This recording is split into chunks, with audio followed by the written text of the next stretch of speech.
ప్రియమైన దేవుని బిడ్డలారా, మీ అందరికి కూడా హృదయపూర్వక అభినందనలు. మీరందరూ ఈరోజు కార్యక్రమంలో పాల్గొన్న మీ అందరికీ కూడా వందనాలు. ఈరోజు మనం వచ్చిన వారికి కొన్ని ముఖ్యమైన సూచనలు, కొన్ని ముఖ్యమైన విషయాలు, మనందరి జీవితంలో వాక్యము పని చేయడానికి కొన్ని ముఖ్యమైన సూచనలు మీకు ఇవ్వాలని ఒక తలంపుతో మీ మధ్యకు రావడం జరుగుతూ ఉంది. దానికి ప్రాముఖ్యమైన వచనంగా మనం చూడవలసిన వచనం ఏంటంటే రోమా గ్రంథము 12వ అధ్యాయము 2వ వచనము. ప్యాషన్ ట్రాన్స్లేషన్ నుంచి చదువుతున్నానండి. తెలుగులో మీరు ఒకరు చదవండి. రైట్, చదువుమా.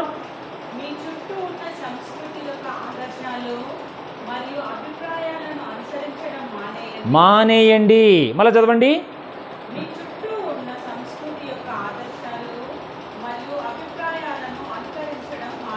నెంబర్ 1 అందరూ తెలుసుకోవాల్సింది అంటే, మీరు రాసుకునే వాళ్ళు రాసుకోవచ్చు. నెంబర్ 1 తెలుసుకోవాల్సింది అంటే, stop what you need to stop. First మనం తెలుసుకోవాల్సింది అంటే, ఏది స్టాప్ చేయాలనో అవి ముందు స్టాప్ చేయాలి. ఏవి స్టాప్ చేయాలంటే, మీ చుట్టుపక్కల ఉన్న సంస్కృతిలో మీ ఫ్యామిలీ బ్యాక్గ్రౌండ్ బట్టి, మీ రీజనల్ బ్యాక్గ్రౌండ్ బట్టి, మీ తల్లిదండ్రుల నుంచి, మీ ఫోర్ ఫాదర్స్ నుంచి, మీరు నివసించిన ప్రాంతాల నుంచి ఒక సంస్కృతిలో భాగంగా కొన్ని ఇది రైట్, ఇది రాంగ్, ఇదే రైటు అన్నటువంటి ఆలోచన విధానములో ఉన్నటువంటి కొన్ని మాటలను మీరు చేస్తూ ఉంటారు. ఆ జీవిత విధానములో ముందుకు వెళ్తూ ఉంటారు. అవి మొదట మనము స్టాప్ చేయాలి. ఏమండి? నెంబర్ 1 ఏంటంటే, మళ్ళీ చదువుమా. మీ చుట్టూ ఉన్న సంస్కృతి యొక్క ఆదర్శాలు మరియు అభిప్రాయాలను అనుకరించడం మానేయండి. నెంబర్ 1 చెప్పాలి అందరూ. స్టాప్. అందరూ చెప్పండి, స్టాప్. మానేయాల్సినవి మానేయాలి.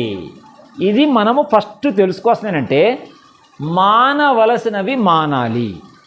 ఉదాహరణ చెప్తా మీకు. అబ్రహాము సారా గారితో కలిసి వెళ్ళేటప్పుడు ఒక ఊరు పోయిన తర్వాత ఆమె అందంగా ఉందని చెప్పేసి ఏం చెప్తాడు అతను? దానికి బడబడదానికి చెప్పాలా అంటే ఏం చెప్పాడు అతను? అబద్ధం ఆడాడు. అంటే ఏంటి? ఆ చుట్టుపక్కల సంస్కృతి వచ్చిందా లేదా అతనికి? మనకు కూడా చాలామందికి క్రైస్తవులు అయినప్పటికీ కూడా ఈ చుట్టూ ఉన్న సహవాసం బట్టి, చుట్టూ ఉన్న ఫ్రెండ్షిప్ బట్టి, కాలేజీ కావచ్చు, ఆఫీస్ కావచ్చు, పనిచేసే చోటు కావచ్చు, పాస్టర్ల సహవాసములు బట్టి కావచ్చు, అబద్ధాలు ఈజీగా ఆడేస్తారు. అబద్ధాలు ఆడేది మానేయాల. రెండవది, మాట తప్పడం కూడా మానేయాల. చాలామందికి ఉన్న ప్రాబ్లం ఏంటంటే, మాట తప్పుతారు. ఒకటే రోజు 3 మీటింగ్లు అటెండ్ కావచ్చా? వాళ్లకు వస్తామని చెప్తారు, వీళ్ళకు వస్తామని చెప్తారు, వాళ్లకు ముగ్గురికి ఎట్లా వస్తావు నువ్వు? ఈ చుట్టుపక్కల ఉన్న సంస్కృతి అంటే వాళ్ళకు నో చెప్పలేకపోతున్నావంటే నీకు చుట్టూ ఉన్న సంస్కృతి యొక్క ప్రభావం పడింది. స్టాప్ చేయ ఫస్ట్. నీవు నో చెప్పడానికి మొహమాట పడుతున్నావంటే నీకు చుట్టుపక్కల సంస్కృతి యొక్క కొన్ని ఆదర్శాలు నీలో పనిచేస్తున్నాయి. స్టాప్ చేయాలా? మొహమాట పడద్దు. కొంతమంది బ్యాక్గ్రౌండ్ ఉంటుంది. ఏమని? చనిపోయిన వాళ్ళ ఇంట్లో మనం మీటింగ్ జరిగితే అందరికీ గిఫ్ట్ ఇవ్వాలా, ఏదో ఉంటాయి కొన్ని. బర్త్డే పోయినామంటే మనం గిఫ్ట్ తీసుకుపోతే మళ్ళీ రిటర్న్ గిఫ్ట్ ఇవ్వాలా, పలానా అకేషన్ అంటే బట్టలు పెట్టాలా, పలానా అకేషన్ అంటే మనం చికెనే పెట్టాలా, పలానా ఇవ్వంటే ఒక పొట్టెల్ను కోయాలా. ఏంటిదంతా? చుట్టూ ఉన్న సంస్కృతి యొక్క ఆదర్శాలు వచ్చినాయి. నువ్వు స్టాప్ చేయాలా లేదా? ఖచ్చితంగా స్టాప్ చేయాలా. జక్కయ్య తెలుసా మీకు? జక్కయ్య ఎక్స్ట్రా డబ్బు రాబడుతున్నాడు. ఏం రాబడుతున్నాడు? చెప్పాలా? ఏం రాబడుతున్నాడు? ఎక్స్ట్రా డబ్బులు అంటే ఏంటి? డబ్బులు సంపాదించుకోలేయా మేము? డబ్బులు సంపాదించుకోకపోతే ఎట్లా అనే సంస్కృతిలో ఉన్నాడు. కాబట్టి డబ్బులు సంపాదించుకోవడమే ఒక మార్గం అనుకున్నాడు. కానీ అతని మనస్సులో యేసయ్యను చూసినప్పుడు స్టాప్ చేశాడు లేదా? చెప్పాలా? సమరయ స్త్రీ చుట్టుపక్కల సంస్కృతి నుంచి ఏమొచ్చిందో ఆమెకు అలవాటు చెప్పాలా? సమరయ స్త్రీ చుట్టుపక్కల సంస్కృతి బట్టి ఏమొచ్చింది ఆమెకు చెప్పాలా? కరెక్ట్ చెప్పాలా మీరు? కాదు, సరిగ్గా చెప్పాలా? బాయ్ ఫ్రెండ్స్ హస్బెండ్స్ మార్చుకోవచ్చు అని అనుకుని మార్చుకుంటుంది ఆమె. ఆ చుట్టుపక్కల సంస్కృతి బట్టి వచ్చింది అది. కొంతమంది చర్చలు మానేస్తారు, కొంతమంది పాస్టర్లు మానేస్తారు, కొంతమంది ఉద్యోగాలు మానేస్తారు, కొంతమంది చదువు మానేస్తారు. చదువు అంటే పాలిటెక్నిక్ చేస్తారు, మళ్ళీ ఐటీ కొట్టి మళ్ళీ డిగ్రీ, మళ్ళీ అంటే ఏంటిదంతా? నీ చుట్టుపక్కల సొసైటీ ప్రభావంలో ఇట్లా రాంగ్ డెసిషన్ తీసుకుంటున్నావు. అది స్టాప్ చేయాలి నువ్వు. ఏమండి, గమనిస్తున్నారా? తర్వాత మీరు ఇంకొకటి చూడొచ్చు. మీరు చాలామంది క్రైస్తవులకు ఉన్నటువంటి ఇంకొక అలవాటు ఏంటంటే, మనము 100 సంవత్సరాల నుంచి ఈ చర్చిలో ఉన్నాము, ఆ చర్చిలో ఉన్నాము కాబట్టి అదే ఫాలో కావాలి అనుకుంటున్నావంటే నీకు చుట్టుపక్కల సంస్కృతి యొక్క ప్రభావం పడింది. ఆదివారం అనేటప్పటికీ మనం వైట్ డ్రెస్సే వేసుకోవాలా, వైట్ డ్రెస్ వేసుకోకపోతే అది కాదు అన్నావంటే నీకు చుట్టుపక్కల ప్రభావం పడింది. ఆడవారు లేదు, మగవారు లేదు, తెల్ల డ్రెస్ వేసుకోవాల్సిందే. నీకు ఎవడో చెప్పినాడు, ఎక్కింది నీకు. అలా చేసుకుంటా పోయినప్పుడు ఏమవుతుంది? ఆ ప్రభావం ఉంటుంది నీకు. ఇవన్నీ ఏంటి? చుట్టుపక్కల సంస్కృతి యొక్క ఆదర్శాలు, అభిప్రాయాలు తీసుకున్నావు. మనము మన బ్యాక్గ్రౌండ్లో మన ఫాదరు ఇంతవరకే, మా ఫాదరు ఆటో నడిపించుకుంటున్నాడు, మా అమ్మగారు ఇళ్ళలో పనిచేస్తుంది కాబట్టి మేము కూడా ఇంతే అనుకున్నామంటే చుట్టుపక్కల ప్రభావం పడింది నీకు. నో, నీవు ఐఏఎస్ ఆఫీసర్ కావాలా? ఏం కావాలి నువ్వు? ఏం చదువుతున్నావు? ఏం క్లాస్ చదువుతున్నాను?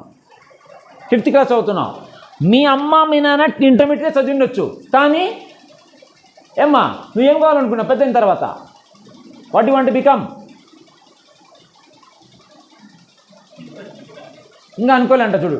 అదే ఇదొక ప్రాబ్లం. ఏంటంటే చుట్టుపక్కల ప్రభావం సరిగా లేదు నీకు. హలో, 9th క్లాస్కే నువ్వు ఏమి కావాలనో డిసైడ్ అయి ఉండాలా. హలో, వినాలి అక్కడ. ఏం పర్లేదు, నేర్చుకోమ్మా, ఈరోజు నేర్చుకుంటాం. హలో, అందరికీ బాగా చెప్పేది ఏంటంటే 9th క్లాస్కే, హలో ఏం చెప్పా, 9th స్టాండర్డ్కే నీ లైఫ్లో ఏం కావాలనో నీకు తెలిసిపోయి ఉండాలా. తెలియదంటే నీకు ఏమన్నా గుంపులో పోతున్నాను. ఎవరైతే 9th స్టాండర్డ్కే కరెక్ట్గా నేను లైఫ్లో ఏది కావాలో తెలుసుకున్నారో అప్పుడు మైండ్ సెట్ అవుతుంది నీకు. అప్పుడే నువ్వు హై లెవెల్ పోతావు. లేదనుకో టీచర్ హెడ్ మాస్టర్, లాస్ట్ అయితే హెడ్ మాస్టర్, రిటైర్డ్ అయినాను సార్ 30 సంవత్సరాల జీవితంలో. దానికి కాదు యేసుక్రీస్తు పిలిచింది నీకు. 1 పేతురు 2వ అధ్యాయం 9వ వచనం ప్రకారము ఆయన గుణాతిశయములను ప్రచురం చేయాలంటే నీ చుట్టుపక్కల సంస్కృతి ప్రభావం పోవాలా. మా బ్యాక్గ్రౌండ్లో ఎవరు ఐఏఎస్ లేరండి, అంత సీన్ లేదు మాకు. మా బ్యాక్గ్రౌండ్లో ఎవరు డాక్టర్ కాలేదు, అంత సీన్ లేదంటే నీకు ప్రాబ్లం ఉంది. సంస్కృతి పడింది నీకు ప్రభావం. సిస్టర్ మార్నింగ్ ఇప్పుడు సాక్ష్యం చెప్పడం చాలా క్లియర్ చెప్పింది. నా మైండ్ సెట్లో లో ఎస్టీమ్ ఉన్నటువంటి మైండ్ సెట్ పోయింది నాకు అనేది. Very good.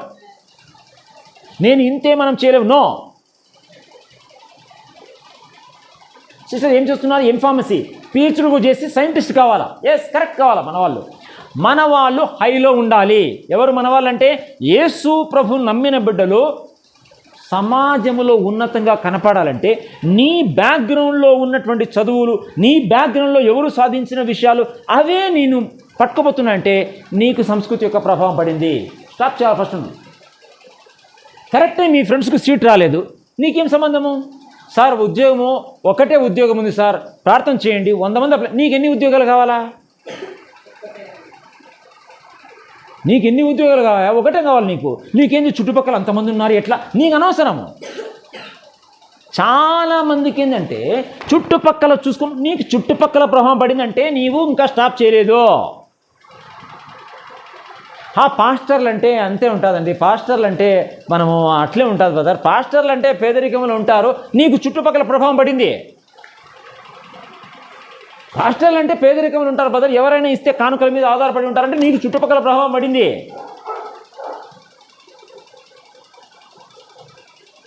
పాస్టర్ అంటే ఏ రోజుకి ఆ రోజు జరిగి దేవుని స్తోత్రం, ఈ నెల దేవుని స్తోత్రం, వచ్చే నెల దేవుని స్తోత్రం అనుకున్నావు అంటే నీకు చుట్టుపక్కల ప్రభావం పడింది. Stop imitating the opinions and ideals of the culture around you. అందులో చదవండి సిస్టర్, తెలుగులో చదవండి. మీ చుట్టుపక్కల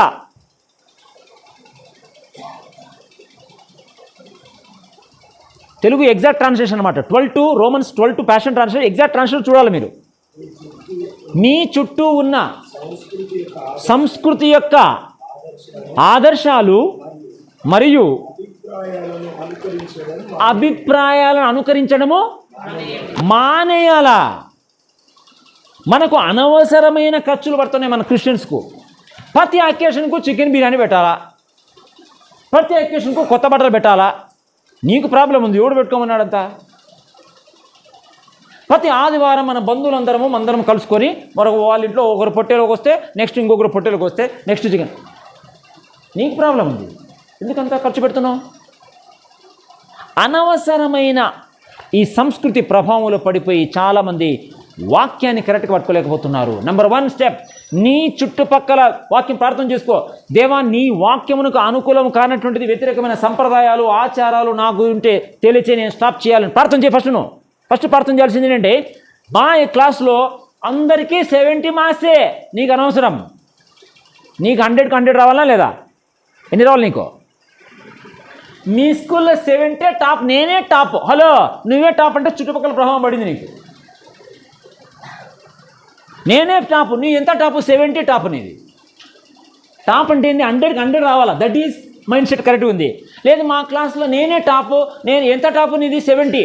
ఉన్నట్లలో 70 నీవే టాప్ అనుకుంటున్నావు. నువ్వు టాప్ కాదు. అక్కడ 100 వస్తేనే నువ్వు టాపు. అర్థమవుతుంది లాంగ్వేజ్? ఇది నువ్వు 70 వచ్చినందుకు నేను టాప్లే. మళ్ళీ పేరెంట్స్ కూడా చెప్తారు, మా పాపనే టాపు. దేంట్లో టాపు? ఉన్నట్లలో మీ పాప టాపు. హలో, నువ్వు పెద్ద ఫీలింగ్ కొడుతున్నావు, మా పాప టాప్, స్కూల్ ఫస్ట్. ఏ స్కూలు? బయటికి రా చూస్తాం. మరి బయట ఓపెన్ కాంపిటీషన్ రా చూస్తాం మీ పాప ఎంత చదువుతుందో. నీవు అనవసరమైన చుట్టుపక్కల సంస్కృతి ప్రభావంలో పడిపోయి నీవు అనవసరంగా నిన్ను నీవే లిమిట్ చేసుకుంటున్నావు. నో. ఇందాక సిస్టర్ కూడా చెప్పారు, ఎవరో చెప్పారు, మనము పేదరికంలో ఉండేదానికి ఛాన్సే లేదు. హలో, ఇక్కడ ఎవరైనా ఒక వాక్యం వినేవారు బాగా వినాలా. ఆదికాండం 24వ అధ్యాయం 1వ వచనం. అది అట్లా పెట్టుకుని సిస్టర్ మళ్ళీ చదువుదాము. ఆదికాండం 24వ అధ్యాయం 1వ వచనము. శేఖర్ బ్రదర్ చదవండి. ఆదికాండం 24వ అధ్యాయం 1వ వచనము. అందరు చదవాలండి. అందరు 1 minute brother. Shekhar brother first చదవండి, తర్వాత అందరు చదువుదాం. చదువు బ్రదర్.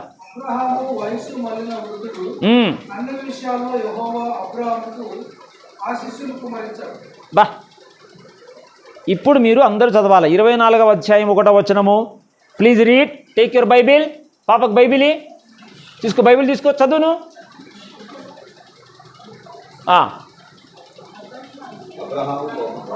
చదవాలా? ఎస్.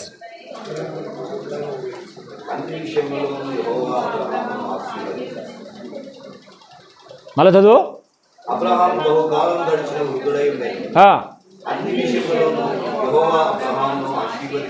ఎన్ని విషయంలో కమలాకర్ గారు గడి చెప్పాలా? అన్ని అంటే ఏంది? అన్ని అంటే ఎవ్రీవేర్ మీన్స్ వాట్?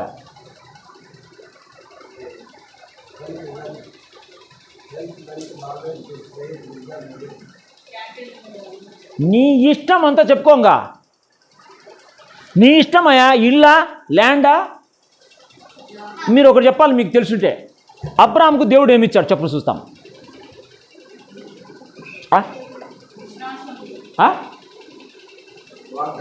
కాదు, అబ్రాహాముకు దేవుడు ఏమి ఇచ్చాడు? కాదు, నీకు అర్థం కాదు. ఇంకా గోల్డ్ వర్డ్. ఓకే, ఇంకా ఆశీర్వాదం. ఇంకా హలో, ఇంకా కొంచెం దగ్గరకు వస్తాను, చెరగా చెప్పాలి.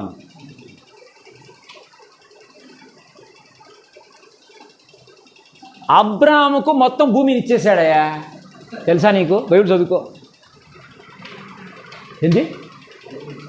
టోటల్ భూమి ఇచ్చాడు, తెలుసా నీకు? చదువుకో కరెక్ట్గా. నువ్వెవరు చెప్పు. అర్థమైందా పాపకు?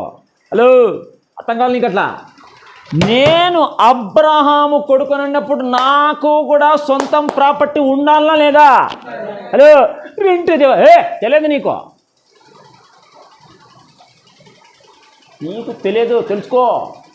నీ శాలరీ బట్టి నువ్వు మాట్లాడుతున్నావంటే నీకు చుట్టుపక్కల సంస్కృతి ప్రభావం పడింది. మా శాలరీ ఇంతే అండి, ఇంతలోనే మనం ఖర్చు పెట్టుకోవాలంటే చుట్టుపక్కల ప్రభావం పడింది నీకు. Hello, your salary cannot be your boundary. Your sonship is your inheritance. నీవు కొడుకు కాబట్టి నీకు రావాల్సిన ప్రాపర్టీ రావాల్సిందే, అంతేగాని నా దగ్గర డబ్బులు లేదు, 25 లక్షలు ఉంటేనే రేట్ అంటున్నారు, ప్లాట్ 2 లక్షలు, నీకు అనవసరం డబ్బులతో. నువ్వెవరు? నీవు అబ్రాహాము సంతానము కింద ఉన్నవానికి అబ్రాహాం బ్లెస్సింగ్ ఉందా లేదా? ఉన్నప్పుడు భయపడుతున్నామంటే నీకు ఇంకా అర్థం కావాలని, నీకు అర్థం కావాలి ఫస్ట్. ఏంది? నీవు అబ్రహాము కుమారుడవైతే అబ్రహాముకు టోటల్ భూమిని అందిస్తే నీకు 1000 గజాలన్న స్థలం దొరకదా కనీసం? చెప్పు. నువ్వు నమ్మాల ఫస్ట్. నువ్వు ఎస్ ఏమన్నా, నేను అబ్రహాము సీడ్ అంటే అబ్రహాము ఎవరు? యేసు క్రీస్తును అంగీకరించిన వాడు అబ్రహాము సంతానం కిందకి వస్తాడో అనే కాన్సెప్ట్ నీకు పడినప్పుడు, ఈ ఆశీర్వాదం నీకు తెలిస్తే నీవు పేదరికములో ఉండేదానికి ఛాన్సే లేదు. కరెక్టే, నీకు అప్పులు ఉన్నాయి, ఇప్పుడు కరెక్టే లోన్ కడుతున్నావు, కరెక్టే చిట్టు కడుతున్నావు, కానీ నువ్వు నమ్మాల్సింది ఏంటి? చెప్పాలా? నేను అబ్రహాము సంతానము కాబట్టి నేను ఎట్లా ఉండాలా చెప్పండి? Only rich. హలో, ఏంటి ఓన్లీ రిచ్ అంటే ఏంది? నేను ఓన్లీ ధనవంతుణ్ణి అని 10 సార్లు కాదు 100 సార్లు చెప్పుకో డైలీ. కరెక్టే బియ్యం లేదు ఇంట్లో, కరెక్టే కందిపప్పు లేదు, కరెక్టే రెంట్ కట్టాలా, కరెక్టే, కానీ నేనేమనాలా? కరెక్ట్ అప్లోడ్ ఫోన్ చేస్తున్నా, ఎప్పుడు కడతావు అంటున్నాడు, కానీ హలో బంధువులు వచ్చారండి, ఖర్చు లేక డబ్బులు లేదంటే రెంటే ఎట్లా ఏం అయినా అనాలను. ఏమని? నేను ధనవంతున్నే. నీ చుట్టుపక్కల పరిస్థితి ప్రెషర్ పెట్టి సైతాన్ని నీవు కొన్నిసార్లు నోటి మాట లూజ్ మాట్లాడదని ట్రై చేస్తాడు, కానీ నువ్వేమన్నా చెప్పు. ఒక్కసారి అబ్రాహాం కుమారుడైన తర్వాత మళ్ళీ ఎన్నికిపోతావు నువ్వు. కట్టి చెప్పు. పోతున్నావు. కొంతమంది పోతున్నారు, పోననుకుంటూ కూర్చున్నారు, పోతున్నావు అంటే భయపడుతున్నావు, అర్థం కాలే నీకు. అందుకోసం ట్రైనింగ్ రమ్మని. ఎందుకు? టైంపాస్ కాదు. నీవెవరో నీకు తెలియకపోతే నీకు అర్థం కాదు బైబిలు. నీది ఏం లేదండి, యేసు క్రీస్తు బట్టి అన్నీ నావే అనుకున్నప్పుడే నీకు బైబిల్ అర్థమైనట్టు. నేను ఏదో పొరపాటు చేశా కాబట్టి ఇట్లా జరిగి, ఏదో నువ్వు ఏం చేయలేరా నాయన, అంతా అయిపోయింది.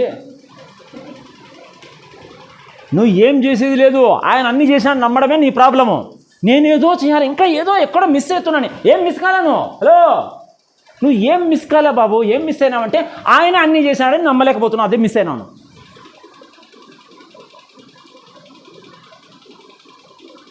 యేసు క్రీస్తులో ఫుల్ పొందుకోవచ్చా చెప్పండి? అబ్రహాము ఇస్సాకు యాకోబును ఆశీర్వదించింది ఏమని ఆశీర్వదించాడు చెప్పాలి మీరు. ఫస్ట్ దొంగకు వచ్చాడు కదా, ఏమని అనుకుని ఆశీర్వదించాడు? చెప్పండి, గట్టి చెప్పండి నాకు. ఇస్సాకు దగ్గరికి యాకోబు వచ్చాడు. సార్ ఏం పేరు నీ పేరు అంటే ఏమని చెప్పాడు? చెప్పు గట్టిగా. అంటే ఇస్సాకు ఏమని ఆశీర్వదించాడు? ఏశావు అనుకొని ఆశీర్వదించాడు. అలా చెప్పు, గట్టి చెప్పండి, గట్టి చెప్పు. ఏం పేరు నీ పేరు? ఓ సుందర కాదు, యేసు ప్రభు నేను నమ్మాను కాబట్టి యేసు ప్రభువును చూసి ఓ సుందర ఆశీర్వదిస్తాడు దేవుడు, అంతే. నేను వస్తుందరా నేను ఇట్లా లేదే అట్లా లేదే ఎవడు అనుకోమన్నాను నీకు? నీ ప్రాబ్లం అది. ఆయన యేసు ప్రభు అనుకొని నువ్వు ఏమంటున్నావు? యేసు క్రీస్తు నా ప్రభు అంటే యేసు ప్రభు కనపడతాడు దేవుడికి, ఆశీర్వాదం రావాలంతే నీకు. ఆమెను చెప్పు, గట్టిగా చెప్పు. ఇక్కడ కూర్చొని కాదు, హాస్పిటల్ ఎప్పుడు ఫోన్ చేస్తున్నా భయపడి, ఇక్కడ కూర్చొని ఆమె అంటున్నాడు. మళ్ళీ ఆడిపోయి ఏమో ప్రభువా నిద్రపోతున్నావు, సరిగ్గా నేర్చుకో. గొల్యాతు వచ్చినప్పుడు మనము హలో ఏం చేయాలి పాస్టర్ గారు శేఖర్ పదార్ అనాలన్నా? గొల్యాతు వచ్చినప్పుడు సతీష్ అన్నా ఏం చేయాలన్నా? హలో ముందు సరిగ్గా ట్రాక్లు ఉంటే కొడతావు. ఏం చేయాలంటే నువ్వు ట్రాక్ పోయింది అలా అవుట్ ఆఫ్ కవరేజ్ ఏరియా అనేది. ఫస్ట్ ఎవరిని కొట్టాడమ్మా? హలో, ఎవరిని కొట్టాడు ఫస్ట్? దావీదు సింహం కొట్టాడు. తర్వాత ట్రాక్లో ఉన్నావు నువ్వు. సింహం కొట్టింది మర్చిపోయినావు, ఎలుగుబండి కొట్టింది మర్చిపోయినావు, గొల్లియాతు. హలో, కరెక్ట్ ట్రాక్లో పోతే ఎవరైనా కొడతా ఉంటావు అంతే. హలో, కొట్టుకుంటా పోవడమే మన పని. ఏంటి మన పని? కొట్టుకుంటా పోవడమే. గొల్లియాత నీకు సంబంధం లేదు బ్రదర్. గొల్లియాత అంటే హైలైట్ చేస్తున్నావు ఏంది నువ్వు? కరోనా హైలైట్ చేస్తున్నావు, క్యాన్సర్ అనవసరం నీకు. అన్నీ కొడతామంతే, కొట్టే వాళ్ళం మనం అంతే. గట్టి చెప్పు, కొట్టు చూపించు. హల్లెలూయా కాదు, కొట్టు చూపించు. అలా మాట్లాడే వాళ్ళు మనం తిరుగుతాం. అలా ఆడ ఓడిపోయిన బ్యాచ్తో అప్పులు ఉన్నాయి పార్థన చెప్పేదారు, మాకు కూడా అప్పులు ఉన్నాయి పార్థన చెప్పేది. వాళ్ళు తిరిగితే ఏమొస్తుంది నీకు? గెలిచిన వాళ్ళతో తిరిగితే ఏమొస్తుంది? గెలుపు వస్తుంది. ఓడిపోయిన తిరిగితే. అందుకోసమనే దావీదు గెలిచే బ్యాచ్ కాబట్టి గుహలో ఉన్నాడు అన్న. ఎక్కడున్నాడు? గుహలు ఉంటే 400 మంది వచ్చాను, అప్పులోళ్ళు, ఇబ్బందులోళ్ళు, అన్ని ప్రాబ్లమ్స్ వచ్చినాడు. ఎందుకు? అన్న దగ్గర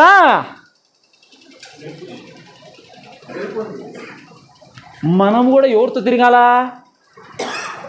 చెప్పు. అది చాలామంది ఈ కాలంలో క్రైస్తవుల యొక్క ప్రాబ్లం ఏంటంటే అందరితో తిరుగుతున్నారు. ఎవరు తిరగమన్నాడు? అందరితో తిరగద్దు, గెలిచిన వాళ్ళతో తిరగాలి. నువ్వు తిరగాల్సింది ఎవరితో? హలో, ఎవరితో తిరగాల? గట్టి చెప్పు.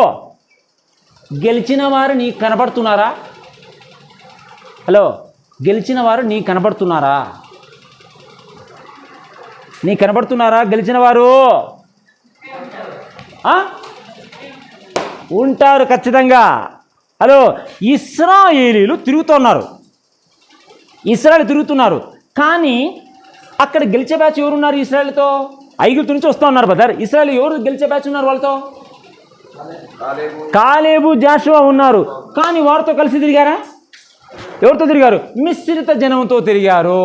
కాబట్టి ఏమన్నారు? చదువు ఇప్పుడు. సంఖ్యాకాండము 13వ అధ్యాయం 33వ వచనము. కమలాకర్ గారు చదవండి, చదువు. సంఖ్యాకాండము 13వ అధ్యాయము 33వ వచనము. ఇది పట్టుకోవడం అనేది చాలా ఇంపార్టెంట్. మీరు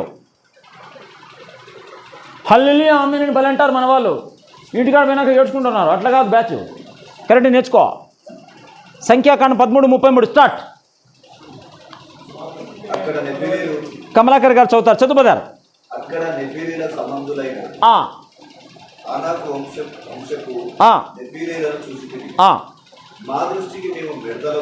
మా దృష్టికి మేము మిడతల వలె ఉంటిమి, వారి దృష్టికి. హలో, ఏమంటున్నారు వాళ్ళు? ఆ నెఫీలీలు వాళ్ళ హైట్ చూసి, వాళ్ళ వెయిట్ చూసి, అమ్మా అన్నా ఎంత హైట్ ఉన్నారన్నా, వాళ్ళని మనం వేలగొట్టి మనం ఆక్రమించుకోవడం ఎక్కడ సాధ్యమో వారి దృష్టికి, మా దృష్టికి మేము ఎలా వాళ్ళని చూసినప్పుడు ఏమనిపించిందని, మా దృష్టికి మేము మిడతల వలె ఉన్నాము. తర్వాత సిస్టర్ ఒక ప్రశ్న మీకు, మా దృష్టికి మేము మిడతల వలె ఉన్నామనేది వాళ్ళు చూసుకున్నారు, వాళ్ళ దృష్టికి మిడతల ఉన్నాం వాళ్ళకి తెలిసింది. అది ఎట్లా ఫీల్ అవుతారు వాళ్ళు? వాళ్ళ దృష్టిలో ఏమైంది నీకెట్లా తెలుసమ్మా? హలో కమలాకర్ గారు, మా దృష్టిలో ఇట్లా ఉన్నాము, వాళ్ళ దృష్టిలో ఇట్లా ఉన్నాము, వీళ్ళకెట్లా తెలుసు?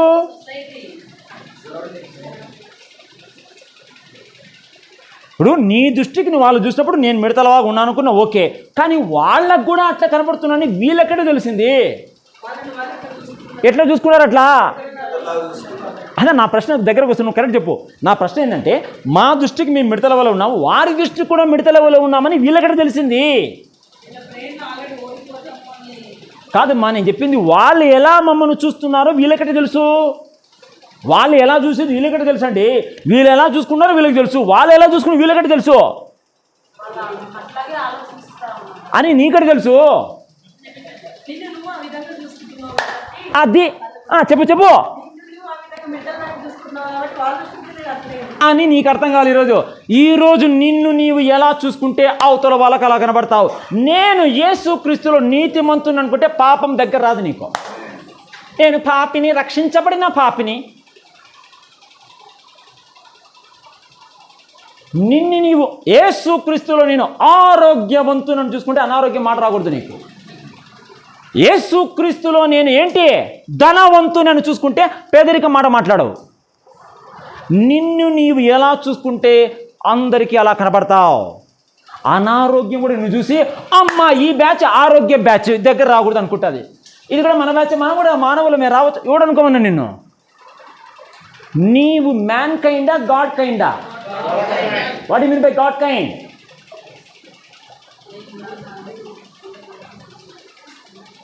మనుషులకు రోగాలు వస్తాయా, దేవునికి రోగాలు వస్తాయా?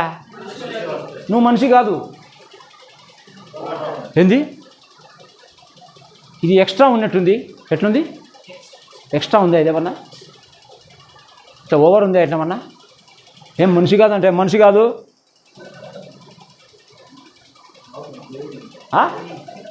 మనిషి కాదమ్మా నువ్వు మనిషి కాదు. అదే అదే అదే తెలుసుకో. హలో బాగా వినాలి అక్కడ. It takes humility for Jesus Christ to become human.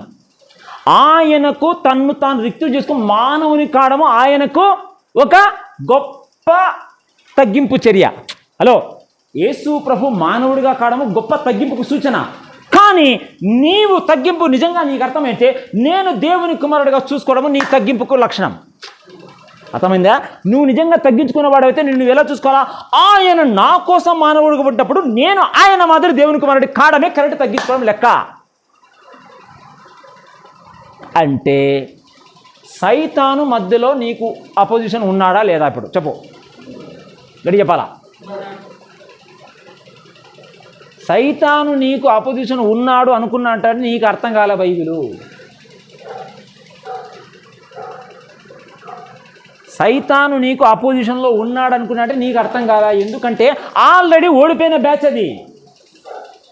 నువ్వు ఓడిపోలేదు అనుకున్నంత వరకు ఇంకా ఉన్నాడు అనుకుంటావు. ఓడిపోయిన అనుకోవడం తెలియదు నీకు. Hello, Satan is defeated. అంతే చెప్పండి, సాటన్ ఈజ్ డిఫీటెడ్. చెప్పాలి, గడి చెప్పాలా? Devil is defeated.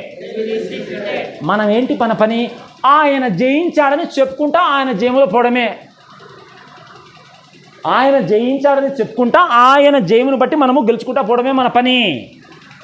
నీవు దాసుడవు కాదు, స్వతంత్రుడవు. ఒక్క వచనం చూపించేసి మీకు ముందుకు వెళ్దాం. గలేషియన్స్ 4:6-7. గలతీ పత్రిక 4వ అధ్యాయం 6-7 వచనాలు.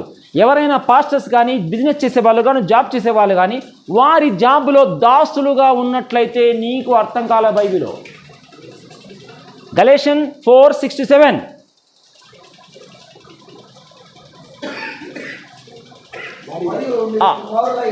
మీరు కుమారులై ఉన్నందున నాయనా తండ్రి అని మొరపెట్టి తన కుమారుని ఆత్మను దేవుడు మన హృదయములోనికి పెట్టెను. కాబట్టి మీ యొక్క దాసుడవు. Hello,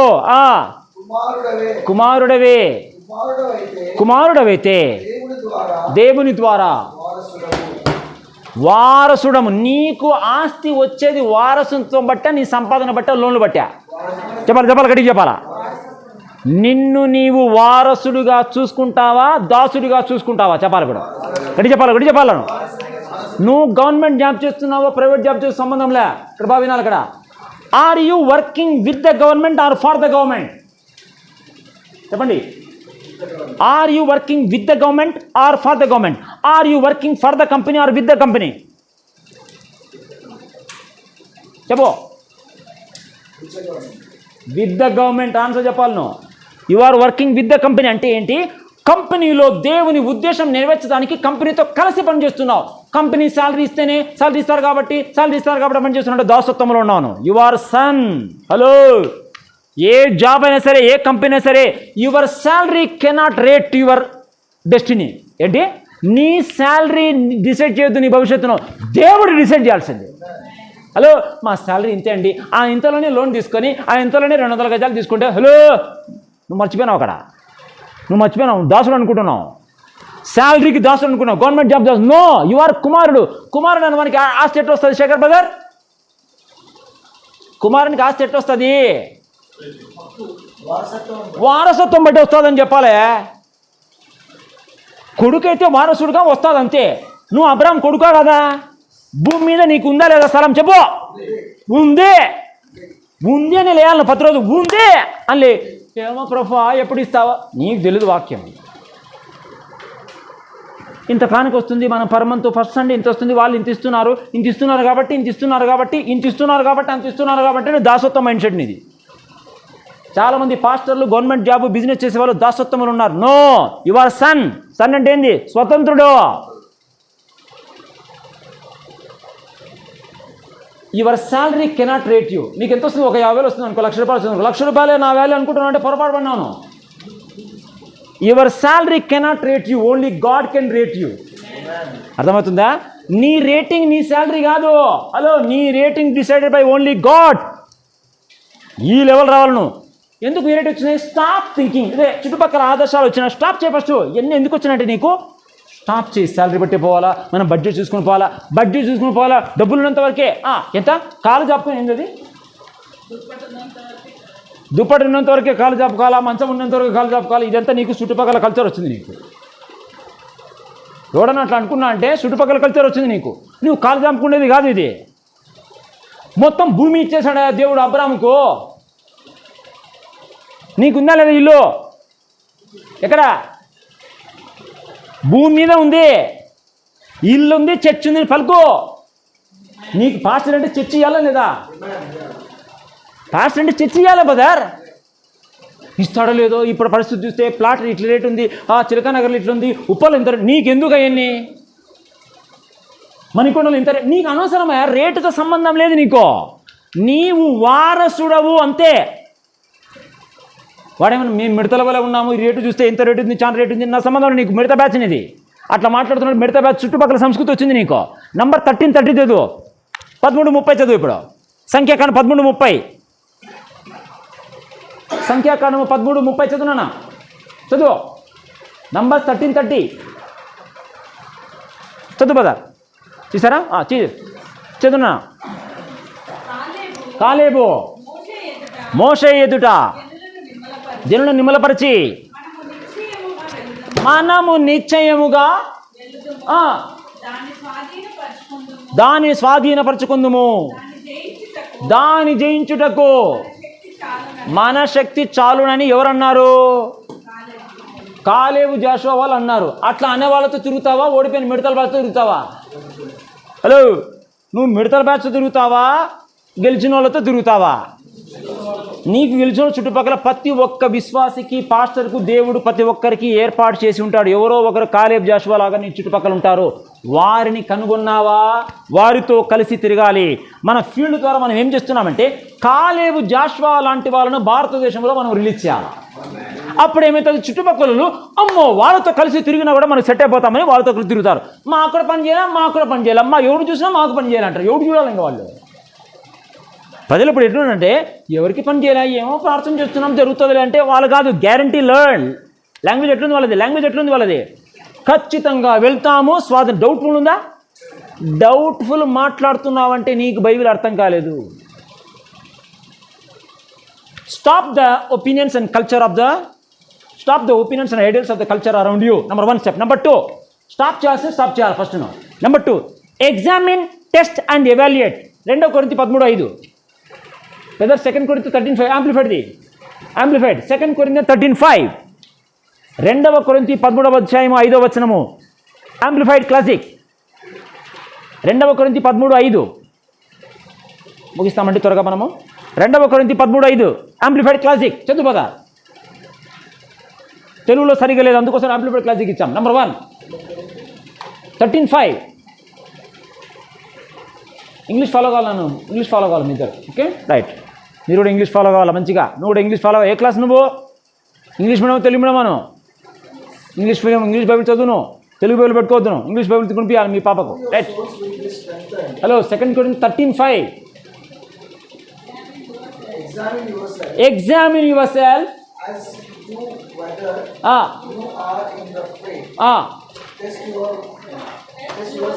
test.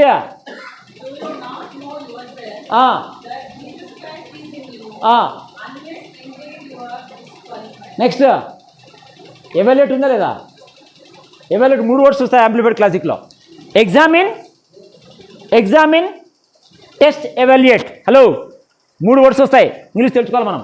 Examine, test and evaluate. Brother వినాలి ఇక్కడ. బ్రదర్ తర్వాత చూసుకోండి మీరు. Very good, correct. Amplified classic, very good, correct brother. ఇప్పుడు చూడండి కమలాకర్ గారు, మనం ఏం చేయాలంటే ఎగ్జామిన్ అంటే ఏంటి?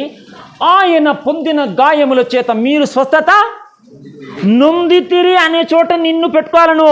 నాకే కరెక్టే. డాక్టర్ రిపోర్ట్ నాకు సంబంధం లేదు, నాకు డాక్టర్ రిపోర్ట్ సంబంధం లే, వాక్యం చెప్పిందే నాకు సంబంధము.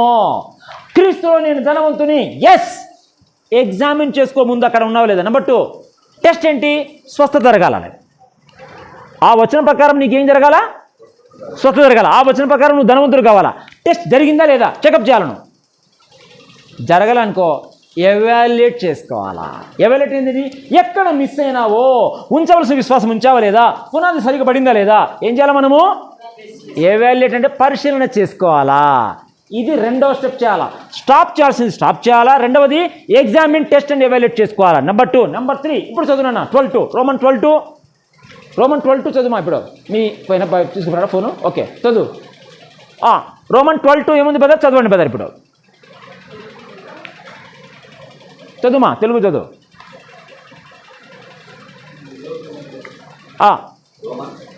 రోమ 12:2 అనుసరింపక ఉత్తమమును ఏంటది? ప్యాషన్ ట్రాన్స్లేషనా? చదువున్నాను, ఇంగ్లీష్ చదువునా, 1 minute ఉన్నా.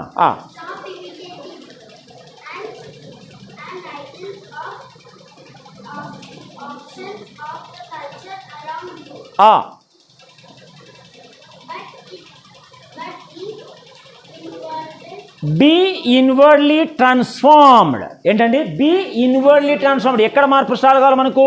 లోపల నుంచి మార్పు స్టార్ట్ కావాలి. చాలామందికి బయట మనకు మార్పు కాదు, లోపల నుంచి మార్పు రావాలి. ఇందాక తమ్ముడు బాగా చెప్పాడు, అతను ఏ వాక్యం చెప్తున్నానో ఆ వాక్యం ముందు నాకు పని చేస్తుందో లేదో నేను చూసుకోవాలి, అప్పుడే నేను వివరాలు చెప్పాలన్నాడు. Very good point you told, correct point you told. నాకు పని చేస్తుందా లేదా నేను చెకప్ ఇన్వర్డ్లీ ట్రాన్స్ఫార్మ్డ్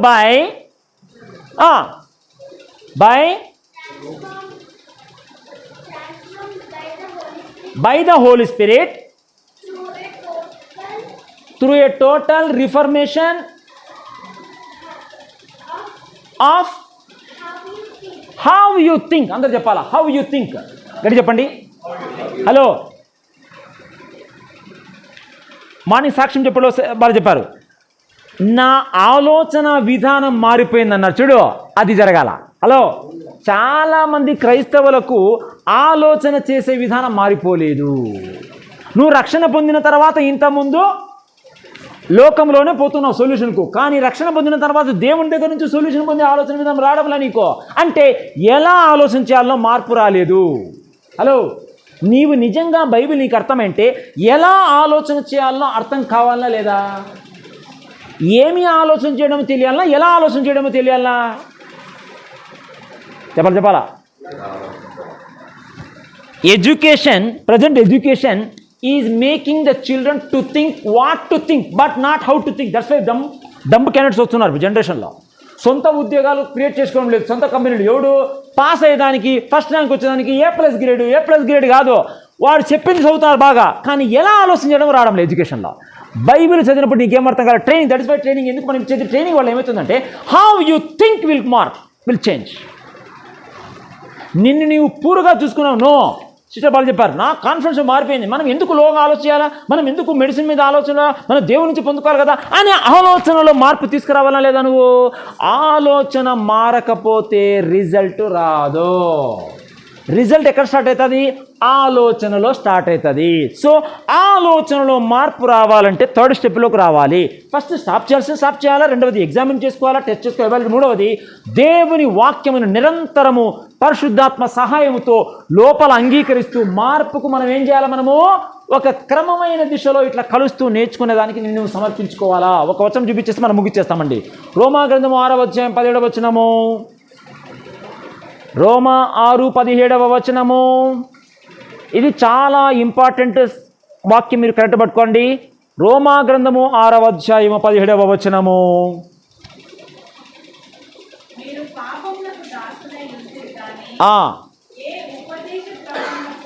ఏ ఉపదేశ క్రమమునకు మీరు హలో, అప్పగించబడ్డం అంటే ఒక చోట కరెక్ట్గా నీవు టీచింగ్ నిలబడి ఇది రైటు ఇది రాంగు, ఈ పాట ఇట్లా పాడొద్దు, ఈ మాట ఇట్లా పలకవద్దు, ఇట్లా ప్రార్థన చేయొద్దు అన్నటువంటి దిశలో ఒక ఉపదేశ క్రమం నీకు రావాలంటే ఒక చోట కరెక్ట్గా నేర్చుకోవడానికి నువ్వు అప్పగించుకోవాలంటే ప్రతి మంగళవారమో ప్రతి శుక్రవారమో ఏదో ఒక బైబిల్ స్టడీ, ఒక ట్రైనింగ్ ప్రోగ్రామ్ ఏదైతే ఉందో దానికి ఏం చేయాలి, నువ్వు క్రమంగా అటెండ్ అయినప్పుడు ఏమొస్తుంది, నీకు ఉపదేశ క్రమం వస్తుంది. అంటే ఏంటి, ఇది రైటు ఇది రాంగ్ అనే ఉపదేశ క్రమం, order of teaching, order of understanding వస్తుంది నీకు. అప్పగించబడి తర్వాత దానికి హృదయపూర్వకముగా అంటే ఏంటి, ఒకసారి ఏది రైట్ రాంగ్ తెలిసిన తర్వాత దానికి ఏం చేయాలి, నువ్వు లోబడాలా. ఎస్, నాకు రిజల్ట్ వస్తుంది. ఇప్పుడు ధైర్యం వచ్చింది, వాళ్ళకు ధైర్యం వచ్చింది కాబట్టి ఏం చేస్తున్నారు వాళ్ళు, చర్చిలో ఈ పాయింట్ చెప్తున్నారు. నీకు ధైర్యం వస్తే ఏం చేస్తావు, ఈ వాక్యం నాకు పని చేస్తుంది కాబట్టి నీకు కూడా పని చేస్తుందని చెప్పగలుగుతావు. ఆ లెవెల్ ఎప్పుడు వస్తుంది, నీవు లోబడి రిజల్ట్ వస్తే చెప్తావు. ఇది వస్తే మూడవ స్టెప్పులో ఉన్నటువంటి ఇన్వర్డ్లీ ట్రాన్స్ఫర్మేషన్ వస్తుంది. ఒకటేసారి రాదండి. మనం ఏం చేయాలా, కంటిన్యూస్గా సేమ్ వింటుండాలా. Hello, many voices versus right voice, ఏది వినాలా మీరు చెప్పాలా. చాలా వాయిసెస్ వినపడుతున్నాయి ఇప్పుడు. హలో, నీకు నాకు ప్రతి ఒక్కరికి రిజల్ట్ రావాలంటే రైట్ వాయిస్ వినాలనా, అన్ని వాయిస్ వినాలనా? రైట్ వాయిస్ వినాలా, నైస్ వాయిస్ వినాలనా? నైస్ వాయిస్ కూడా వస్తారు సైతాన్, చాలా టెక్నిక్ వాడు. నైస్గా నువ్వు ధనవంతుడు అవుతావు, దీవించబడతావు. హలో, ఫస్ట్ తెలుసుకో, నీకు రైట్ వాయిస్ పడాలి. నీకు రైట్ వాయిస్ కొన్నిసార్లు గుచ్చుకుంటుంది. హలో, ఏంటి గుచ్చుకుంటుంది లేదా? సమరయ స్త్రీకి రైట్ వాయిసే కదా యేసుప్రభు మాట్లాడేటప్పుడు గుచ్చుకుందా లేదా మాకు చెప్పాలా? అమ్మ గుచ్చుకుంది రానంటే, కొంతమంది గుచ్చుకుందుకు రాడంట, రానద్దును. మార్పు పొందాలంటే గుచ్చుకుంటుంది. హలో, గుచ్చుకున్నప్పుడే ఏ నెల అది సిస్టర్? గుచ్చుకుంటే ఏ నెల? గుచ్చుకుంటే ఏ నెల? మంచి నెల, లేదంటే వేరే నెల అనేది. నీది గుచ్చుకోలేదు ఏం లేదు, బాగుంది ఏం బాగుంది, ఏం రాదు నీకు. బాగుందంటే ఏం రాదు నీకు. గుచ్చుకుందా? నీకు దేవుని మాట గుచ్చుకున్నప్పుడే సెట్ అవుతావు. చాలామంది గుచ్చుకోవడం ఇష్టం లేదు. అంత నైస్గా ఫేర్ అండ్ లవ్లీ పూస్తే బాగుంది సార్, చాలా బాగా ఫేర్ అండ్ లవ్లీ పూసారు, మంచి పౌడర్ కొట్టారు వాళ్ళు, మంచి క్రీమ్ రాశారు. క్రీమ్ రాస్తే ఏం రాదు నీకు. క్రీమ్ రాస్తే తెల్లగోడు నల్లగా అవుతాడు, నల్లగోడు తెల్లగా అవుతాడు. పేద మాట బదార్. దేవుని వాక్యము లోపల పడితే లోపల నుంచి స్టార్ట్ అవుతుంది. సమరయ స్త్రీ అన్ని సంవత్సరాలు తప్పు చేసేది ఒక్కసారి మారిపోయిందా లేదా చెప్పు బదార్. పవర్ పట్టుకోవాలి, నువ్వు కరెక్ట్గా పట్టుకోవాలా. ఆ విధంగా దేవుని వాక్యమును ఆకలి కలిగి ఆసక్తి కలిగి, నాకు కరెక్ట్ అయిన వాయిసే వినపడలేదేమని ఆకలి కలిగిన వాళ్ళకు కరెక్ట్ వాక్యం అర్థమవుతుంది. అలా పట్టుకున్నాడు బదార్ పౌలు. అలా పట్టుకుని రాస్తే మనం చదువుకుంటున్నాం. ఇట్లా నీవు కూడా అలా నిలబడి నీ కొడుకులకు నీ బిడ్డలకు నేర్పించాలి లేదా, నీ సంఘం వాళ్ళకు నేర్పించాలి లేదా? ఏం బాధ్యత తీసుకున్నావు నీవు నేర్చుకోవడానికి బాధ్యత తీసుకున్నావా? Are you responsible for the next generation or not? If you are responsible you will learn. నీవు నిజంగా నీ కొడుకు నీ బిడ్డలకు నెక్స్ట్ జనరేషన్ నిలబెట్టాలనుకున్నప్పుడైతే నువ్వు నేర్చుకునే దానికి ఇష్టపడతావు. నువ్వు నేర్చుకోనికి ఇష్టపడడం లేదంటే ఎక్కడ యు ఆర్ ఇర్రెస్పాన్సిబుల్. నువ్వు చాలా సీరియస్ తీసుకోవాలి మనం. Training is very important. Attend కాదు, ట్రైనింగ్ అంటే ఏంటి, ఎక్కడ ఎక్స్ట్రా నేర్చుకున్నామో అనవసరం తీసేసి అవసరమైన రైట్ వాయిస్ మన పడంలో కరెక్ట్ సెట్ అవుతాం. మనం కరెక్ట్ సెట్ అయితే ఏమవుతుంది? రోమా 12:2 ఉత్తమమును అనుకూలమును సంపూర్ణమైన దేవుని చిత్తమును పరీక్షించి. అంటే మన ట్రాక్ ఏమవుతుందంటే దేవుని చిత్తములో నడిచే ట్రాక్లోకి వస్తావు. నువ్వు స్టాప్ చేయాల్సిన స్టాప్ చేయకుండా, ఎగ్జామిన్ చేసుకోకుండా ఎట్లా పోతావు నువ్వు? ఆర్డర్ అవ్వాలి. ఫస్ట్ స్టాప్ చేయాల్సింది స్టాప్ చేయాలను. అనవసరమైన ఫెలోషిప్స్, అనవసరమైన టీచింగ్స్, అనవసరమైన మాటలు కట్ చేయను. అనవసరమైన ఫ్రెండ్షిప్స్ కూడా కట్ చేయాలను. ఫోన్లో అనవసరమైన ఫోన్ నెంబర్స్ నుండి తీసే. ఏం పడింది అనవసరమైన ఫోన్లో? అందరూ అవసరమా నీకు? అందరూ అవసరమా? అందరూ అవసరమా? అందరూ నన్ను మెచ్చుకోవాలంటే నీకే ప్రాబ్లం ఉంది. అందరు నన్ను మంచి అంటారు, అందరు నన్ను మంచి అంటే నీకే ప్రాబ్లం ఉంది, నీవే రాంగు. యేసు ప్రభునే అందరూ మెచ్చుకోలే, నిన్ను ఎందుకు మెచ్చుకుంటాడు వాడు? యేసు ప్రభునే అందరూ మెచ్చుకోవాలి సిస్టర్, నిన్ను మెచ్చుకుంటారు. అందరికీ నచ్చుతారండి మీరు. అందరికీ నచ్చుతావా? అందరికీ నచ్చుతావంటే నీకే ప్రాబ్లం ఉంది. అందరివాడు కాదు మనం. ఒక సినిమా ఉంది, అందరివాడు కాదు మనం. నువ్వు అందరివాడు కాదు బాదు, దేవుని వాడవు నువ్వు. ఎవడు నువ్వు? అందరివాడు కాదు, దేవుని వాడవు నువ్వు అని కనపడాలి ఇక్కడ. నువ్వు శేఖర్ కాదు. ఎవరు నువ్వు? ఆయన ఎట్టివాడై ఉన్నాడో ఇప్పుడు అనే గ్రహింపు నీకు రాకపోతే ఏమవుతుంది? అందరి వాడము, అందరిలో ఉన్నవారము, అందరితో పాటిపోతున్నాము. దానికోసం కాదు, నీకు అందరిలో నుంచి బయట తీశాడు. We are strange. అందరు చెప్పండి, వీఆర్ స్ట్రేంజ్. మనం స్పెషల్ అండి. నువ్వు చూసుకో స్పెషల్గా. ఎవడు చూసుకోవద్దన్నాడు? పక్కపోతే అందరు మనలో అంటే ఆ బ్యాచ్ తిరుగుతున్నాను. మళ్ళీ మిడతా బ్యాచ్ తిరగొద్దు. నువ్వు మిడతా బ్యాచ్ తిరిగితే అందరిలాగా అయిపోతావు. కాలేబు జాషువాతో తిరగాల. ఎవరితో తిరగాల? కాలేబు జాషువాతో తిరుగుతావా, మిడతా బ్యాచ్ తిరుగుతావా? కాలేబు జాషువాతో తిరిగితేనే కాలేబు జాషువా లక్షణాలు వస్తాయి. మిడతా వాళ్ళతో తిరిగితే మిడతా లక్షణాలు వస్తాయి. ఏ లక్షణాలు కావాలంటే ఆ లక్షణాలు. నీ ఇష్టం.